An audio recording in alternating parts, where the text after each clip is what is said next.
Hi, I'm Shirlaine from TSE Tuition, and today I'll be taking you through the basics of language analysis.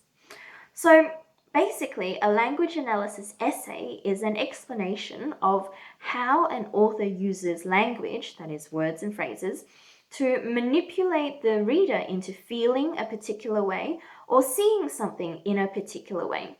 So when your teacher's marking your language analysis essay, they're really looking for one thing. They're looking for evidence that you know exactly what is going on or what is supposed to go on. So that is, they're looking for evidence that you know what the effect of this word or this phrase is on the reader. They're looking for evidence that you know how it happens, and they're also looking for evidence that you know why it happens. So that is, why would the author want the reader to feel this way, or why would the author want the reader to see the subject in this particular way? Now, in a language analysis essay, you have to talk about persuasive techniques. Persuasive techniques are the names we give to the various ways that authors try to persuade the reader. And there's a lot of them out there, and they all seem to do very different things, and lots of students get very confused about the whole shebang. But the truth is, they all have one thing in common.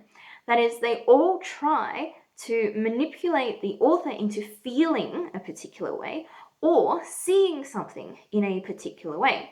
So that means whatever technique you're analyzing, you have to talk about two things. You have to talk about what the supposed or intended effect of this technique is on the reader, and you have to talk about why. Why would the author want this effect on the reader?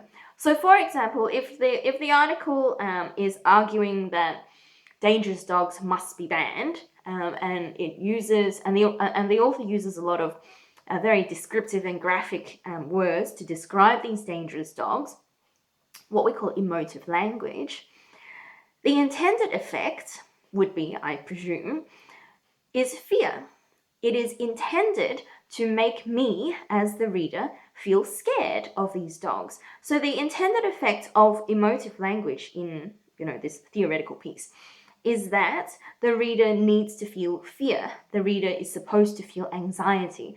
The reader is supposed to feel that these dangerous dog or dangerous dog breeds are a menace to society. So after you've done that, that is, explain what the intended effect is on the reader, you must then explain, well, why? Why would the author want me, the reader, to feel scared?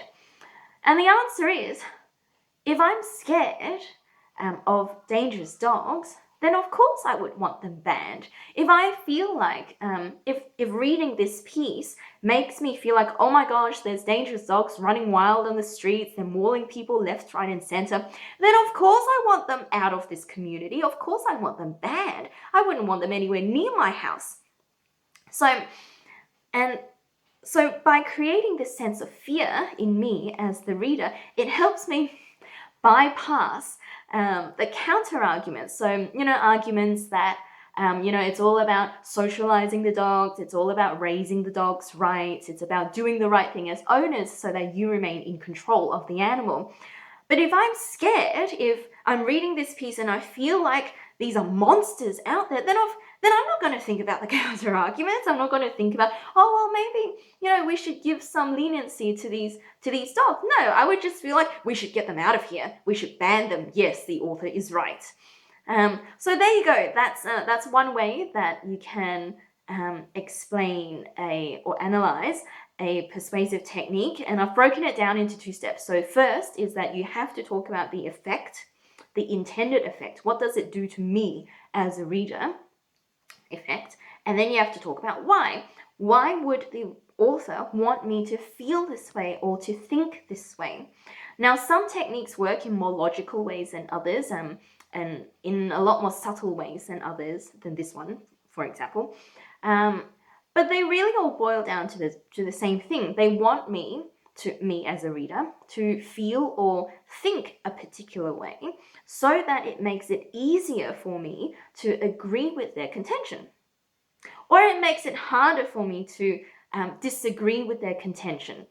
So there you go, ta-da! That's Persuasive Techniques or Language Analysis 101. Thanks for watching. Subscribe to the channel and let me know what you'd like me to explain next.